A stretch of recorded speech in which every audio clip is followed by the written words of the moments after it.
They say the worst kind of silence is the kind that happens in a crowded room. That night, I heard it loud and clear, echoing between the clinks of crystal glasses and the low murmur of moneyed laughter. They say if you've ever been betrayed by family, hitting like brings peace. Subscribing brings clarity, and commenting brings karma to those who wronged you. Try it, and tell me where you're watching from. Anyways, the historic Grand Rite Theater had never looked so polished. Gilded columns, velvet drapes, a long crimson carpet led to the main entrance, where photographers snapped pictures of polished shoes and perfect hair. And there I was, alone at the check-in desk, wearing a black silk gown I'd bought with my own money, tailored in a dim studio behind a dance school downtown. It wasn't loud or trendy, but it fit me. Quiet, dignified, sharp at the edges. The woman at the front desk scrolled through her iPad, her brows furrowed. "I'm sorry," she said, glancing up. "What was the name again?" I cleared my throat. "Ava Sinclair?" She looked again, tapped, frowned. "I don't have you on the list," she said, with that polished, apologetic tone trained into all high-end event staff. "Are you sure you were invited?" Before I could respond, a voice floated in from behind me. "Oh," said Lindsay, my cousin, air-kissing someone's cheek as she approached. "Maybe they didn't think you'd actually show." She wasn't talking to the receptionist. She was talking to me, but loud enough that two other guests turned to look. I smiled, the way you do when everything inside you folds in on itself. "Hi, Lindsay," I said. "Oh my gosh, that's such a pretty dress," she said, scanning me like I was an audition. "Vintage?" I didn't answer. I just stepped aside and let her glide past, her name effortlessly recognized, her wristband secured, her heels clicking toward the light. I turned my eyes toward the ballroom. It was already full. Tables lined in white linens, glowing under gold chandeliers. Laughter erupted from the center. Champagne fizzed, and violinists played something classical and forgettable. At the front table, my family sat like they'd been born into those chairs. My uncle in a tux too tight for his ego, my mother's pearls gleaming under the overhead lights, my brother, with his arm slung around his fiancée, whispering something that made her laugh. Not one empty chair at the table, not one glance toward the door. I thought about walking in anyway, finding a table in the back, pretending it didn't sting. But I knew the way this went. I knew the faces I'd pass, the ones that would pretend they didn't recognize me, or worse, would greet me with, "Oh, I didn't know you were still in town." I turned and walked away. My heels clicked against the tile. No one followed. The sound echoed louder and louder until the hallway curved toward the service entrance, where the lights were colder, the air less perfumed, and the people working the coat check moved like ghosts. A man in a chef's jacket passed me and gave a polite nod. "Lost?" he asked. I smiled again. Just misplaced. I stood there, in the narrow back corridor, listening to the gala like it was a show I didn't get cast in. All that glitter and glow, and I wasn't even a name on a spreadsheet. It shouldn't have hurt. I should have been used to it by now. But something about seeing the whole family seated up front, without even one chair saved, felt different, final, like they'd finally decided I didn't count. I pulled my phone from my clutch, opened the invite again. It had come just 3 days earlier, emailed by a planning assistant with no subject line and no warmth.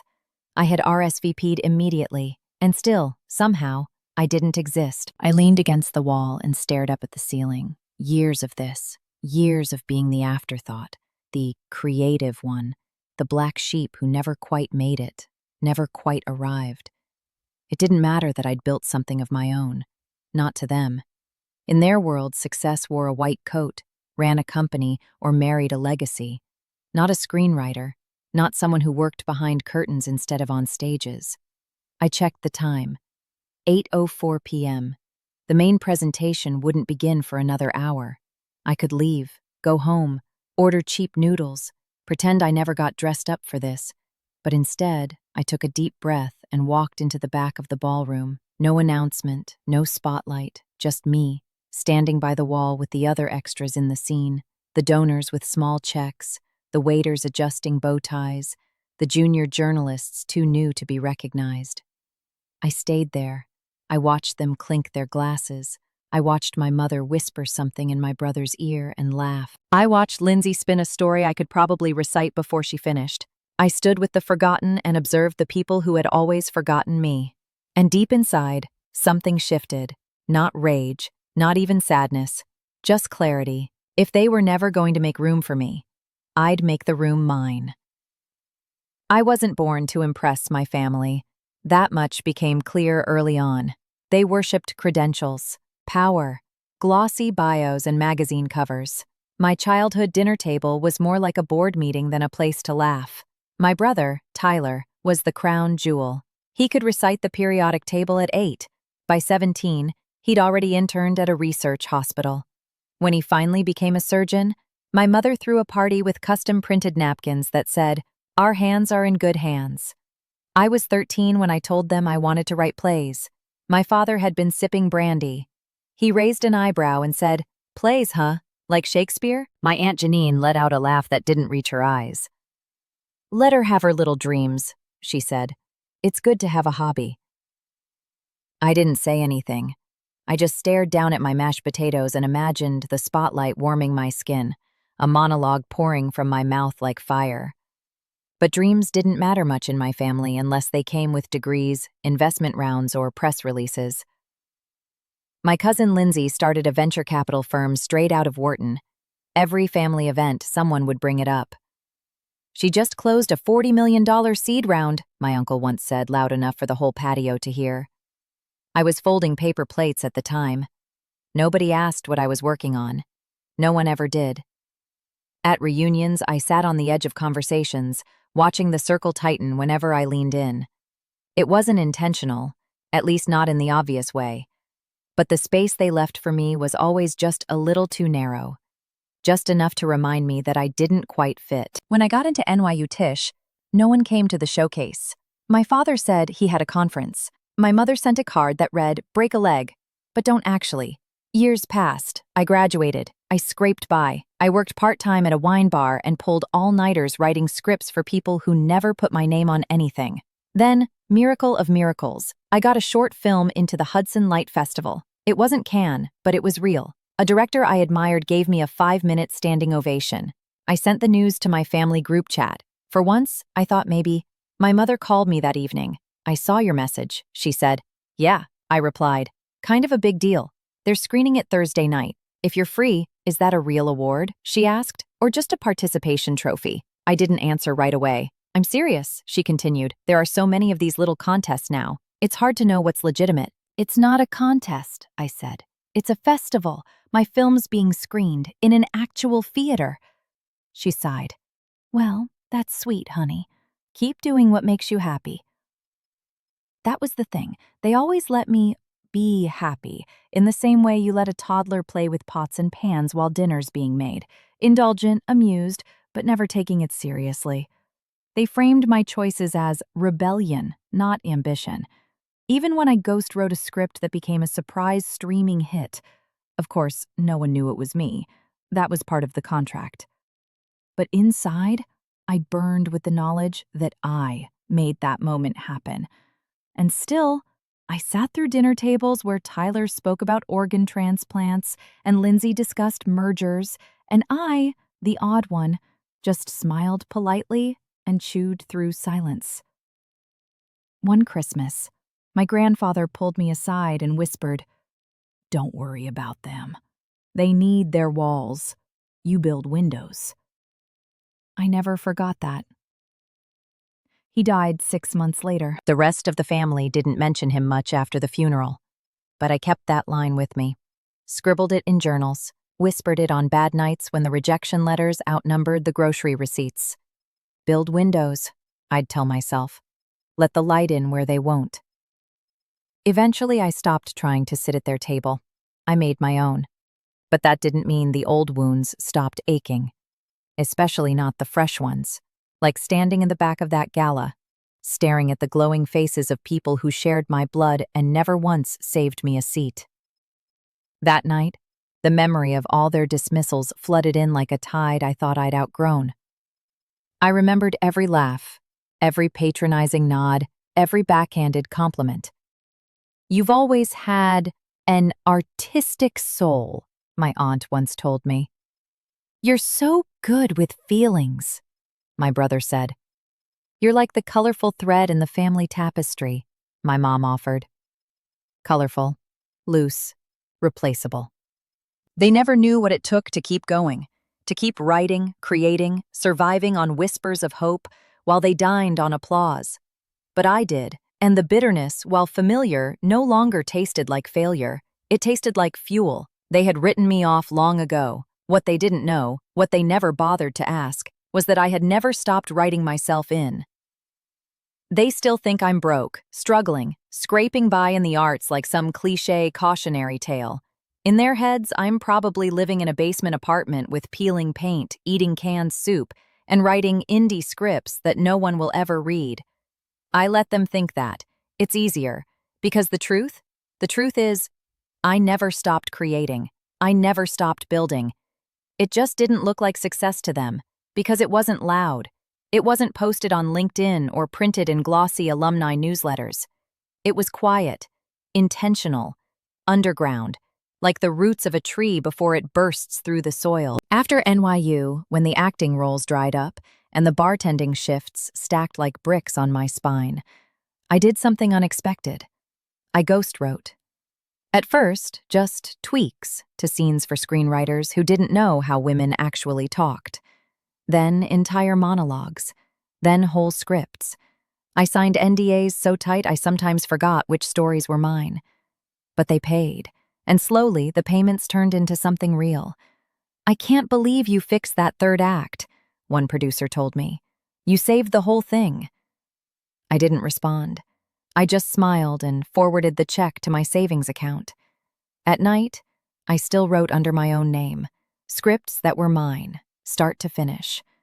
Most didn't go anywhere. Some placed in competitions. One landed me a midnight pitch meeting that became a streaming sale. I used that check to buy my first condo in Queens. Small, ugly kitchen. But I flipped it over 18 months and sold it for a profit.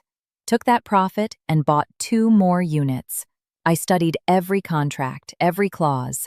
I knew what I was doing. I didn't tell a soul. I wasn't just building stories anymore. I was building something they couldn't erase. And then, one morning, while drinking coffee and scrolling through listings, I saw it. The Grand Rite Theater. Historic, elegant, cracking at the seams, but still standing proud like an old performer waiting for one last ovation. It was for sale. Off-market. Quiet listing through a boutique firm. Most buyers were circling with plans to turn it into luxury lofts. I saw something else. I saw a place where artists like me, like the me no one believed in, could belong. A place for strange voices, small scripts, shows that didn't come with trust funds or connections. But I also saw power. That theater was old money prestige in my city. It had hosted senators and CEOs, galas and fundraisers, family legacies and private ceremonies. Owning it wouldn't just be symbolic, it would be surgical. I didn't buy it in my name. I formed an LLC under a different moniker, Quiet Stage Ventures. I looped in 2 silent investors, one from a prior script deal, the other a retired stage manager I'd once helped during a union dispute. They believed in the mission, trusted me. I did the math, I worked the financing. I signed the final papers wearing jeans and a hoodie in a lawyer's office no one would recognize. 3 months later, the theater was mine.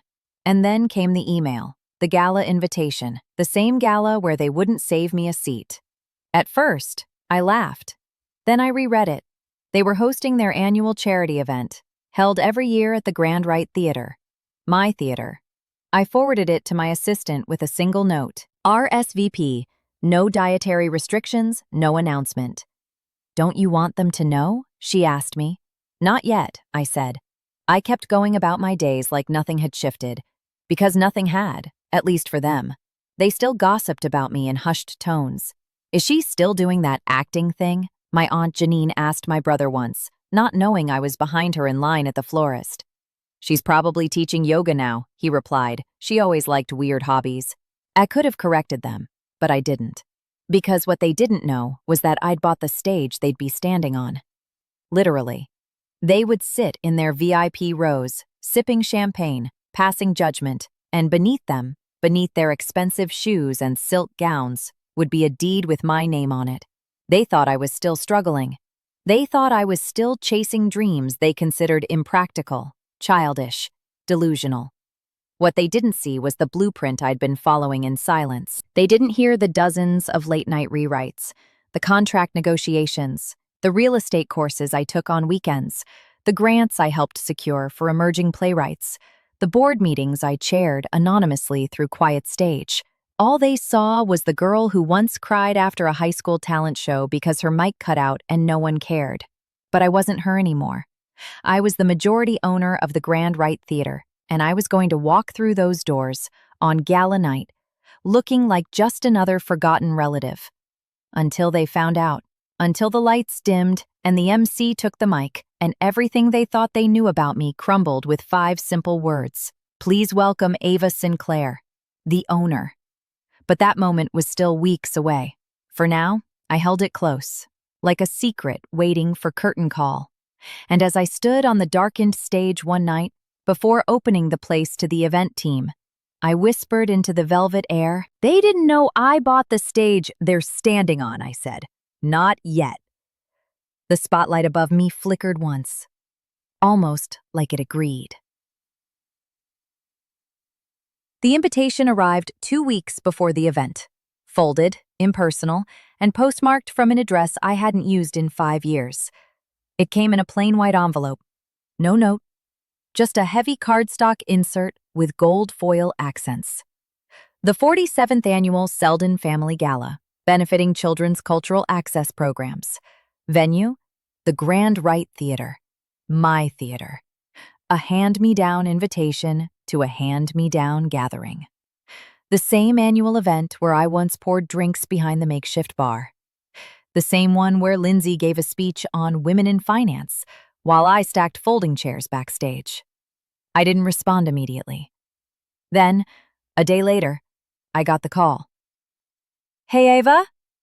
Lindsay's voice buzzed through my phone like static. "So glad you got the invite. We weren't sure where to send it. Are you still doing that acting thing?" Her tone was syrupy, too sweet to swallow. I said, "Something like that," Lindsay continued. "Well, I hope you can make it. We're really excited this year. New venue owner, tons of sponsors. It's going to be big." I could almost hear her flipping through a planner, pretending to multitask. She probably imagined me in some dusty one-bedroom, living off side gigs, grateful just to be included. I said, "I'll be there." Then I hung up. No details. No corrections. Let them pretend. I picked a seat far from the front, row J, end of the aisle.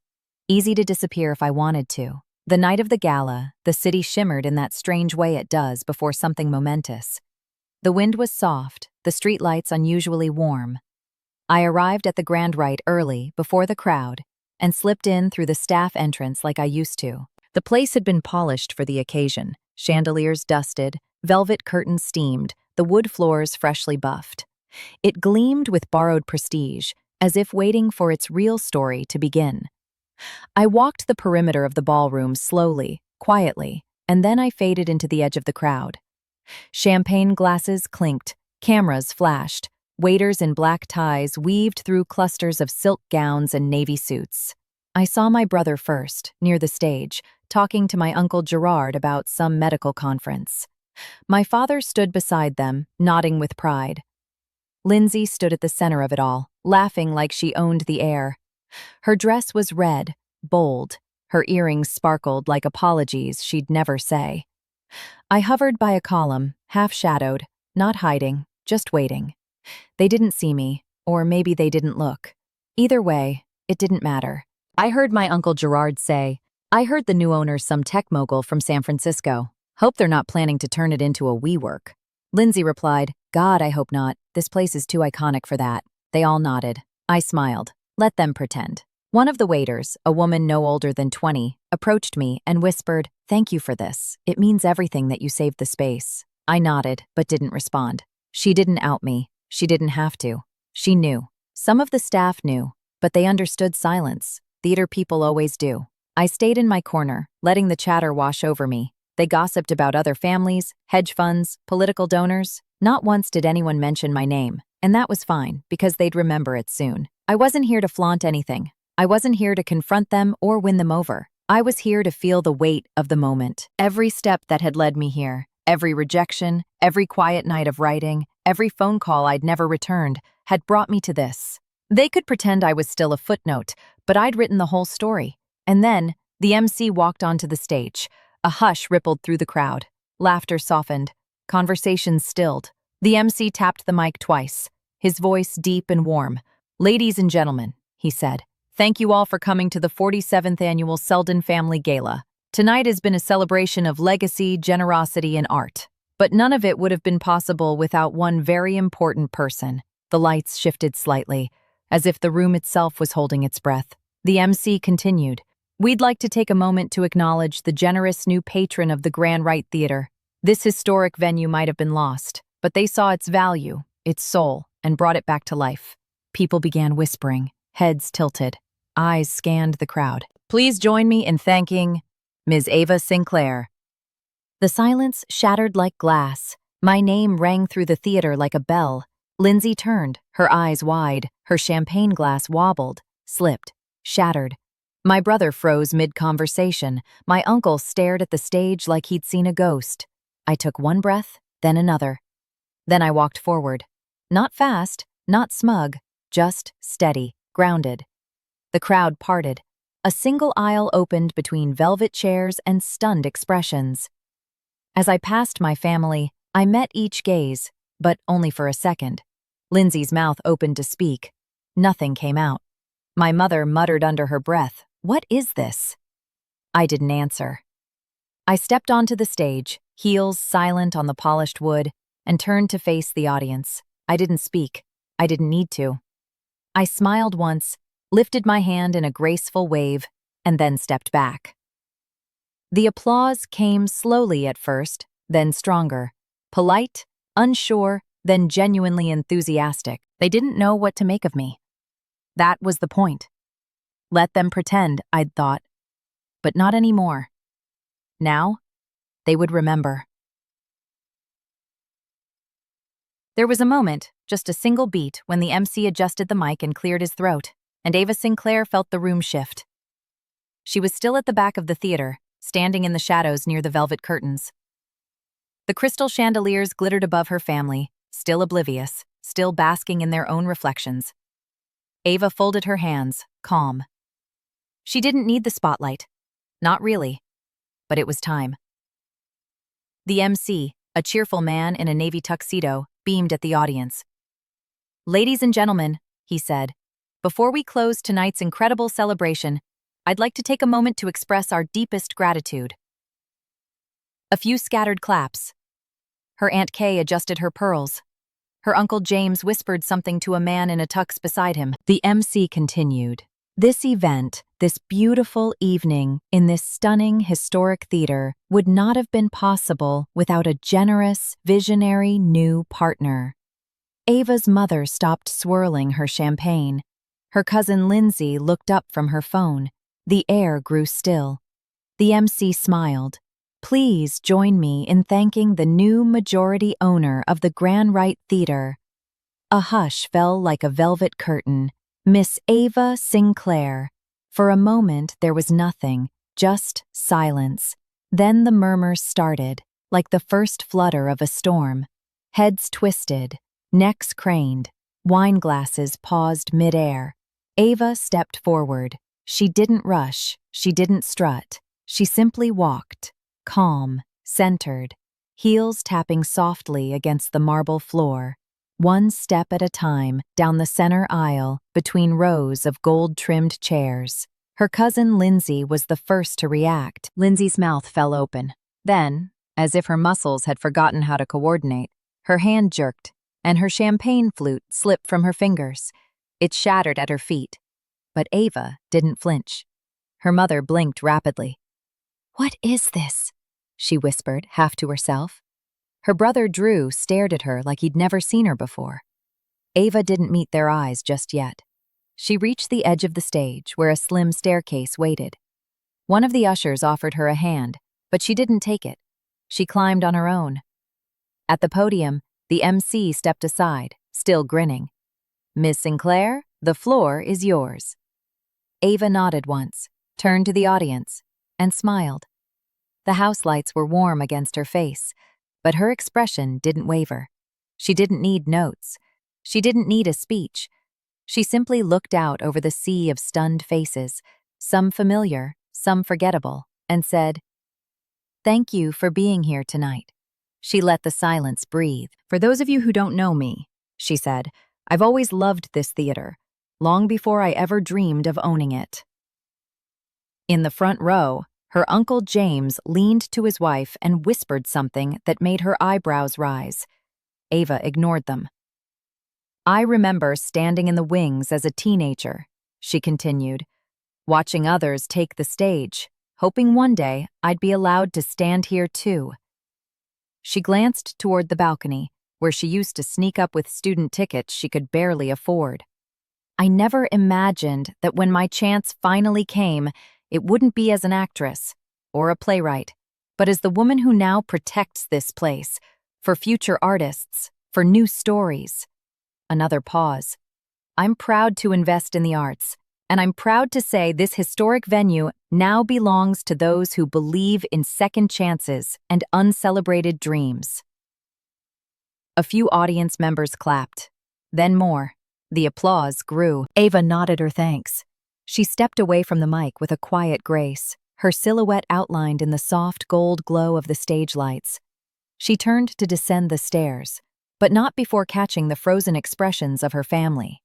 Lindsay was still staring, cheeks red. Her mother looked pale. Her father's lips were pressed into a thin line. Her brother had the decency to look impressed, if nothing else. Ava held their gaze for a single moment, not with smugness, not with cruelty, just clarity. And then she walked past them without a word, back through the aisle, past the chandeliers, toward the exit. A few people stopped her on the way, donors, board members, theater staff. "That was beautiful," said a woman with silver hair and a crimson shawl. Ava smiled. "Thank you for supporting this place." Behind her, she could feel the heat of her family's confusion, their embarrassment, their unraveling. Let them wonder, let them calculate. She didn't need anything from them now. Outside the theater doors, the air was cool and clean. The city lights shimmered on the pavement, and Ava inhaled deeply. The street buzzed with late-night traffic, but for her, time slowed. She stood there for a moment longer, not looking back. The theater lobby had mostly cleared. Velvet ropes dangled loose beside golden stanchions, and the hum of conversation gave way to the soft clinking of champagne flutes being gathered into trays. Somewhere, a violinist packed away her case. Ava Sinclair stood near the side entrance, coat draped over her arm, one heel half off her foot.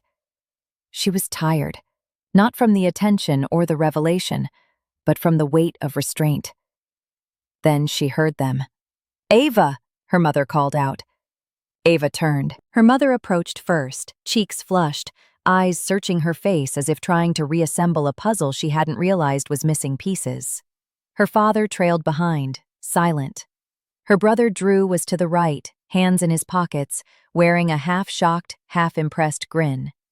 "Ava," her mother said again, voice tinged with something between admiration and embarrassment. "Why didn't you tell us?"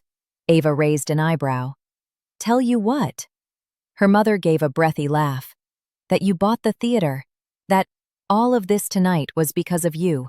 I mean, we had no idea." Her brother Drew stepped in, smiling. "You bought a theater?" he said. "That's impressive. Really." Ava let the word linger. Impressive. As if it had been torn from his mouth with pliers. Her Uncle James strolled in, brushing non-existent lint from his sleeve. "You kept it quiet," he said.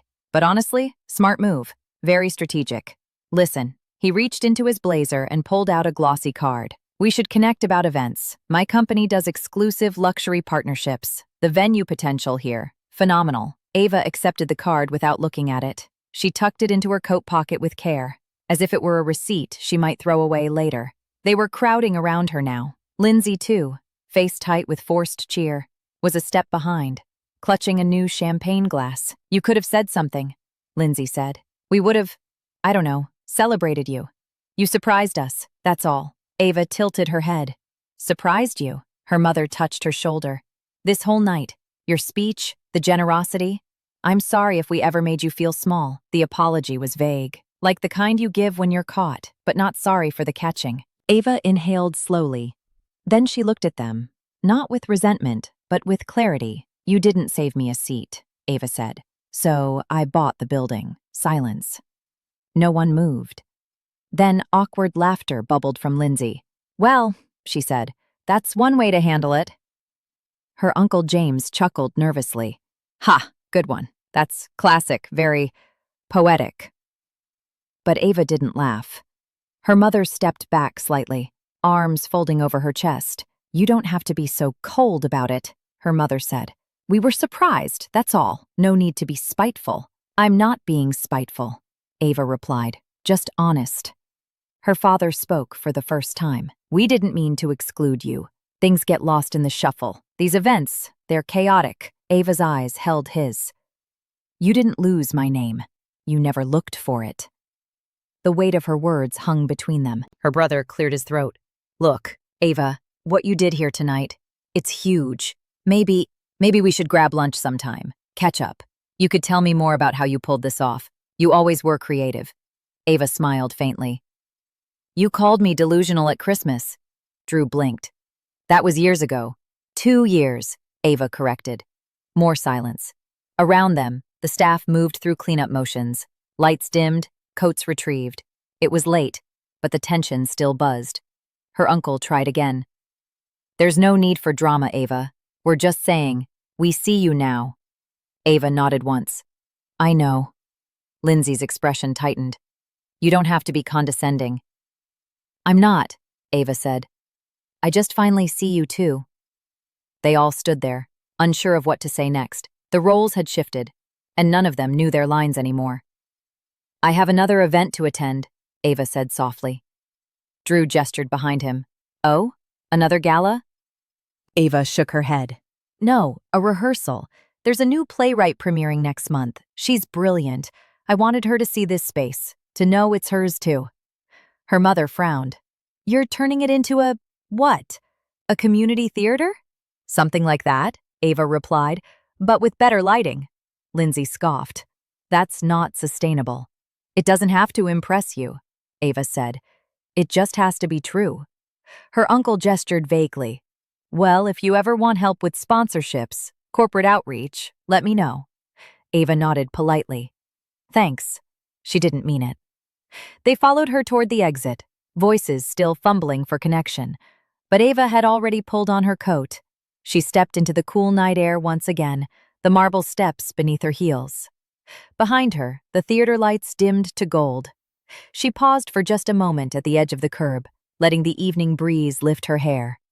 Then she spoke without turning around. Good night, Ava said.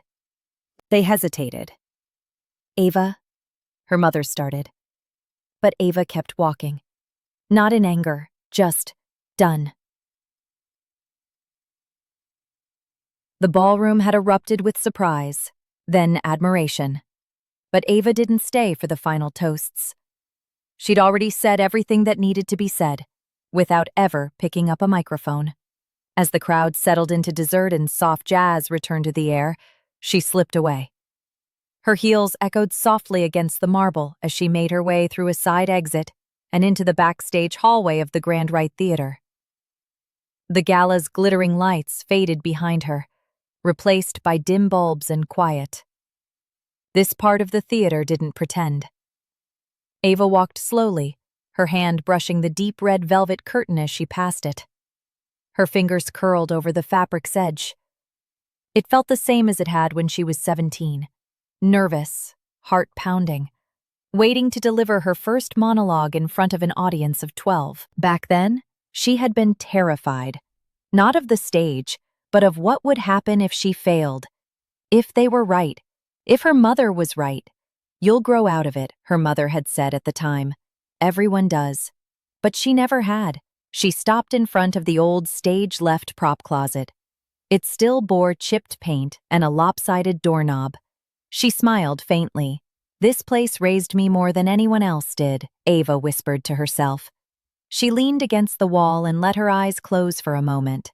She thought of the nights she had cried silently in her apartment, years ago, after family dinners where her work was dismissed, belittled, or ignored altogether. The nights she felt invisible, voiceless, like a ghost seated beside people who only wanted her quiet. She had wondered back then if she was truly the problem, if maybe her dreams were too soft, her ambitions too strange, too impractical. But here she was, not a name on a guest list, a name on a deed. Her breath slowed as she straightened. Peace, unfamiliar and warm, wrapped itself around her like a second skin. Just then, a voice called gently from the far end of the hallway. "Miss Sinclair?" A young woman in a black staff uniform approached, her walk brisk but respectful. "Sorry to interrupt," the woman said. "I just wanted to say thank you for everything. We were all so worried the new owner would gut the place, turn it into some tech showroom or private lounge." Ava smiled. "That wasn't the plan." The woman grinned, eyes wide with admiration. "Well, it means a lot. To the whole team. To me. Just thank you." Ava nodded. "This place deserves better stories," she said. "I'm here to make them." The woman gave a small, grateful bow and stepped away. Alone again, Ava took one last look down the hallway, toward the soft stage glow spilling from a door cracked open. There had been a time she would have chased the applause, hoped for a proud nod from her mother, an approving glance from her uncle. She had written scripts in her head where they would finally stand and say they were proud. But she didn't need that anymore. She turned, walked through the back door, and stepped out into the night. The city lights blinked far beyond the theater's entrance. Life went on, and Ava Sinclair walked quietly into it, whole. It started with a text from her cousin Lindsay. "Hey, that was quite the surprise. You looked amazing. Would love to catch up sometime?" Ava stared at the message. No punctuation in the right places, just enough forced cheer to make it awkward. She didn't reply. Then came an email from her brother. "I've been thinking about what you said at the gala. Impressive stuff. Let me know if you'd be open to chatting. Got some connections who'd love to meet the woman behind the curtain, so to speak." She clicked "Mark as read" and moved on. Then her mother called. Twice. Left a voicemail. "Ava, sweetheart, I didn't know all of it. I'm proud of you, really. I'd like to talk when you're ready." That one, Ava didn't delete. She didn't respond either. She answered only a few people. A second cousin who'd once mailed her a birthday card when no one else had. An old classmate from theater school who said, "I always knew you'd make something big, even if no one else said it." But most messages? She let them sit in silence, just like they had done to her. While her inbox filled with half-hearted attempts at reconciliation, Ava poured herself into the grand rite. She met with the staff one-on-one, asked about their ideas, their dreams. She wanted the place to be more than a venue. It had to become what it had been for her once: sanctuary, proving ground, and rebirth. Within weeks, new programming launched. Free classes for young playwrights, artist-in-residence spaces, a Women in the Arts mentorship fund. She named it after her high school drama teacher, Mrs. Caraway. When the press picked up the story, they didn't just cover the gala twist. They covered what came after. The actress who bought the theater, Ava Sinclair's quiet revolution. One article read, "She didn't just buy a stage, she gave others one too." Journalists began asking to interview her. A few did, but most of the time, Ava declined politely. She didn't need the spotlight. She already had the legacy. One afternoon, while walking through the rehearsal wing, she paused in front of the main notice board. Dozens of flyers layered the cork, upcoming plays, writing circles, open mic nights. A group of teenagers passed by her. One pointed at a poster and said, "I can't believe we're performing here. This place is like legit now." They didn't recognize her. She liked it that way. Later that night, in her office tucked high above the balcony seats, Ava sat with the theater lights dimmed below her. The city buzzed quietly outside the windows. Her phone buzzed again. Another message from Lindsay. "We're all getting together for dinner next week. You should come. Everyone misses you." Ava turned off the phone, set it face down.